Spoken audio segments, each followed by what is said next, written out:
Today I have a war story about Sergeant Yakov Parlov. So this is a series that I'd like to start uploading every Wednesday. So I'd like to upload war stories, interesting topics that I thought or found through the web of world wars. And this is one that I thought was pretty interesting, honestly. Like, the odds were incredibly low. So, the war story is about Sergeant Yakov Pavlov. His platoon found himself facing down in September of 1942. The Nazis were pushing into Russia as part of the biggest military operation in the history of the human race.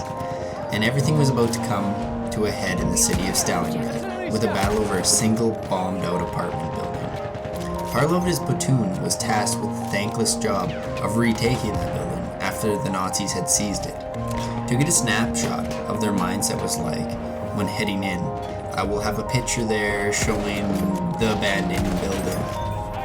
It is helpful to know that the assignment was considered an extremely dangerous one by the Soviet Army, and that the Soviet Army slogan at the time was, "Die for Russia." So doing the quick math, Parlov realized his only chance was to throw his whole platoon into the meat grinder. So he was going to take every soldier he had, and he was just going to chuck them in that building and try and retake it.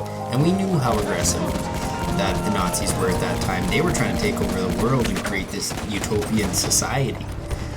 So the hope with that was the speed at which they passed through left at least a few alive. So he knew there was going to be losses, but he didn't know how many losses there was going to be.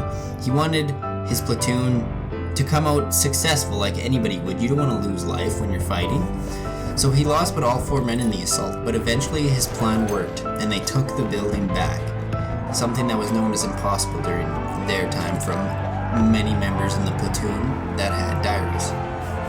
Had they known that they were dealing with a man who considered 4 people surviving success, the Nazis probably would have realized that they were in for some serious shit. Having barely enough survivors to outfit a respectable zombie movie, Pavlov could only station 1 soldier to each floor.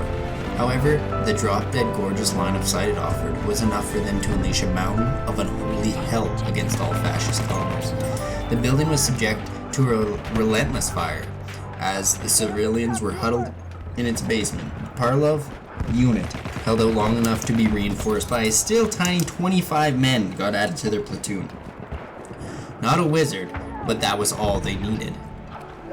His men were given machine guns, rifles, mortars, barbed wire, anti-tank mines, some body armor, and PTRS-41 anti-tank rifles, which, in fact, Pavlov personally used to snipe a dozen tanks from the rooftop. So not only did this guy go in, take this building, which was basically a fortress of Nazis with 20 men in his platoon, if that, versus probably 100, plus the Nazis were surrounding it.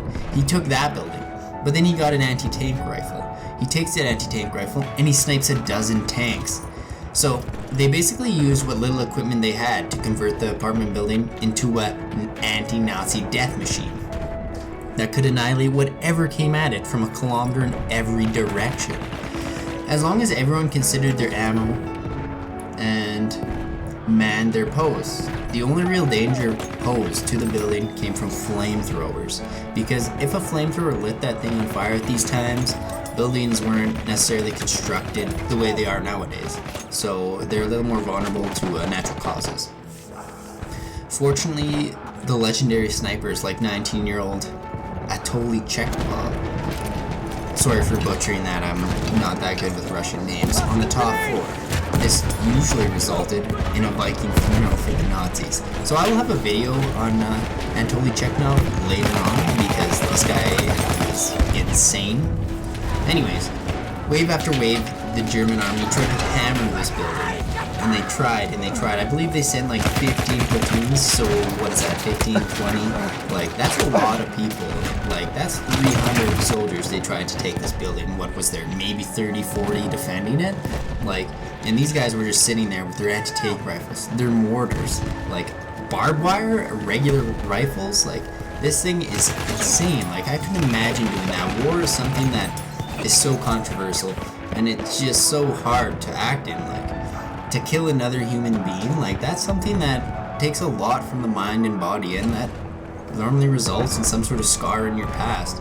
So as you grow up, there's always something wrong with you. But later, Pavlov's men could boast that they killed more Germans defending one building than the French killed the entire fall of Paris.